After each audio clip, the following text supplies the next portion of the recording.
how to accept or claim gifts on your Steam. So first things first is you need to access and log into your account. Now, right now, I'm having issues on pulling up my account, but don't need to worry because I'll be showing you pictures on what you will be seeing by doing this method. So sign into your account, you will be able to redirect to your dashboard. So this is what your dashboard would look like.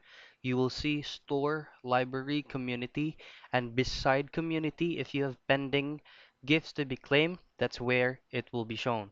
So you just have to click on that and your gifts will automatically be viewed right here. So the only options that you can do when you click the gift that you want to be claimed is either to accept the gift or decline the gift.